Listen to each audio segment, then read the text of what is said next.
Hello friends, இது நான் உங்கள் செய்யாது. இந்த வீடியோவில் நம்ம இதை பற்றி பார்க்க போகிறோம் அப்படின்னா, இலக்கண பகுதி. அதில் பார்த்திங்கன்னா தமிழை பிழையின்றி எழுதுவோம் அப்படிங்கிற பிடிஎஃப்பில் மொத்தம் 200 பேஜ் இருக்குது. ஸோ அதில் ஒவ்வொரு சாப்டராக நம்ம பார்த்துட்ருக்கோம். இது வந்து 3ஆவது சாப்டர், தொடர் அமைப்பு. இதில் வந்து தொடர்கள் என்னென்ன வகைகள் இருக்குது அப்படின்னு சொல்லி தான் நம்ம பார்க்க போகிறோம். ஃபஸ்ட்டு எழுவாய்னா என்ன, அடுத்து பயனிலை, செய்யப்படும் பொருள், இந்த 3ஐ பற்றி கொடுத்துருப்பாங்க.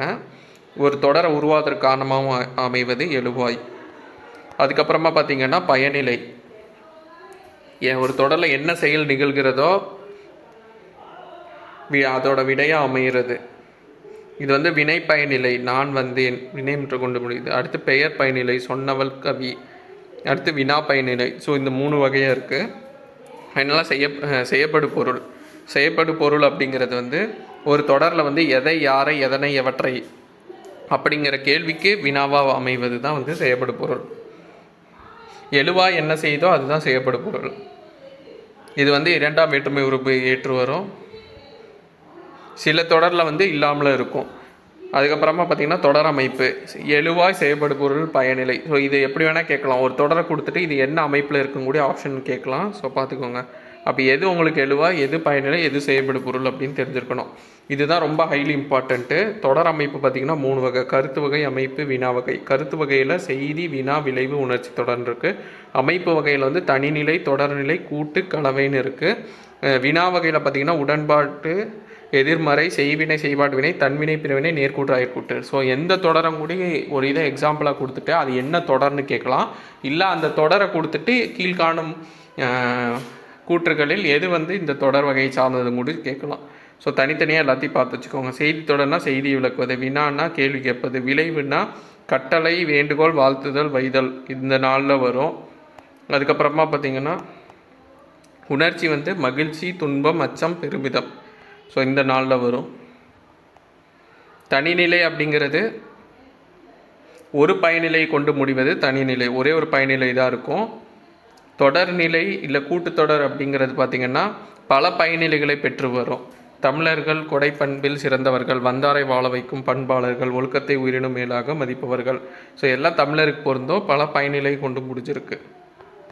இதே கலவை தொடர் அப்படின்னா தனிநிலை தொடர்கள் தனித்தனியாக இருக்கிறத வந்து சேர்ந்து வரும், துணை தொடர்களோடு சேர்ந்து வரும்.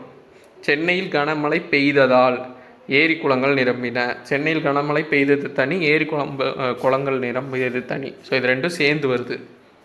அடுத்து வினா வகையில் வினை வகை.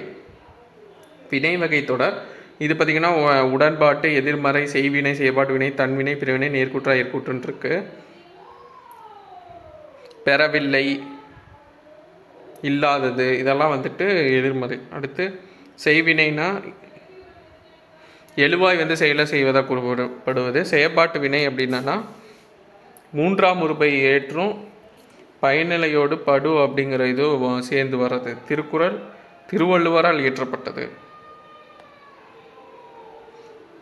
ஆள் விகுதி, ஆள் சேர்ந்து வரும். தன்வினை தொடர் தான் செய்கிற மாதிரி இருக்கும். எக்ஸாம்பிள் ரொம்ப இம்பார்ட்டன்ட் பார்த்துக்கோங்க. அடுத்து பிறவினை தொடர், பிறரை கொண்டு தொழில் செய்வது. தமிழாசிரியர் கற்பித்தார், தமிழாசிரியர் கற்றுக் கொடுத்தார். நேர்கூற்று, அயற்கூற்று. அடுத்து வலு, வளாநிலை, வலுவமைதி. வலுனா குற்றம்ங்கிறதான் பொருள். யானை குட்டின்னு சொல்லக்கூடாது, அது வலு, குற்றம். யானை கன்றுன்னு தான் சொல்லணும். ஸோ வலுநிலை பார்த்திங்கன்னா கலையரசி பாடம் படித்தது வந்து திணையை சார்ந்தது. இங்கே வந்து திணை வந்து தவறாக வந்திருக்கு. ஸோ திணை வலு. கண்ணன் வேலை செய்தான், இங்கே பார்த்திங்கன்னா பால் வலு. கண்ணன் ஆண்பால், ஆனால் இங்கே பெண்பால் குறிக்கிற மாதிரி கொடுத்துருக்காங்க. நாங்கள் வந்தார்கள், இது இடவலு, தன்மை, முன்னிலை, படற்கை. இதுக்கும் சரியான விகுதி வரணும். அக்கா நாளை வந்தாள், இது வந்து காலம், நாளை வருவாள் தான் வரணும். ஸோ காலத்தை. முட்டையிட்டது வந்து சேவலா பெட்டை, இது வந்து வினா வலு.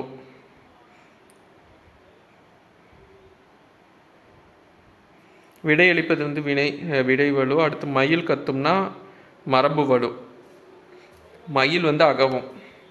வளாநிலை அப்படின்னா கரெக்டாக இருக்கிறது, எந்த வித குற்றமும் இல்லாமல் இருக்கிறது.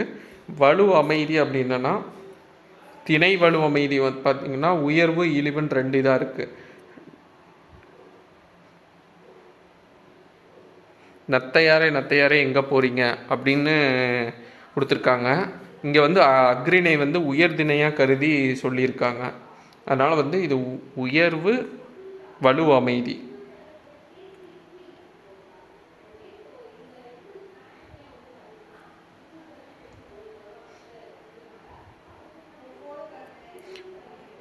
சான்றோரால் ஏற்றுக்கொள்ளத்தக்கதாக இருக்கும். இது வந்து அதிகமாக வந்து செய்யுளில் வந்து யூஸ் பண்ணுவாங்க. இழிவு பார்த்திங்கன்னா மூடனோடு நாயும் வந்தது. உயர்திணை பார்த்திங்கன்னா அக்ரிணையாக இருக்குது. இது வந்து இழிவில் வரக்கூடியது திணை வலு அமைதி. பால் வலு அமைதியில் பார்த்திங்கன்னா உங்களுக்கு எக்ஸாம்பிள் மகிழ்ச்சியில் வந்து இதோ என் அப்பனுக்கு தங்க வளையல். அதே மாதிரி தாய்க்கு தாயாகிய இறைவன். இதெல்லாம் வந்து உங்களுக்கு பால் வலு அமைதியில் வந்துடும். இடவலு அமைதியில் வந்து வீரனின் தாய் அழுவேனோ, ஐயாவுக்கு எப்போதுமே வெற்றி தான். ஸோ இந்த ஸ்டேட்மெண்ட்லாம் பார்த்து வச்சுக்கோங்க. இதை கொடுத்துட்டு என்ன வலு அமைதி கூட கேட்கலாம். கால வலு அமைதி.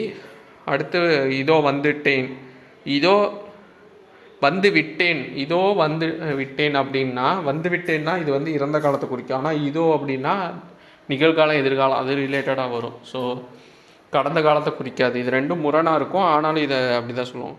இப்போ வந்துட்டேன் அப்படின்னு சொல்லுவோம். மரபு வலு அமைதி.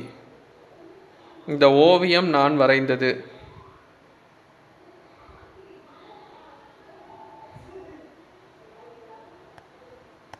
ஸோ அதான் இது ஓவராலாக இந்த part 3 video. So next part 4 video அடுத்த இதில் பார்க்கலாம் நாளைக்கு. ஸோ அப்கமிங் வீடியோஸில் பார்க்கலாம். தேங்க்யூ.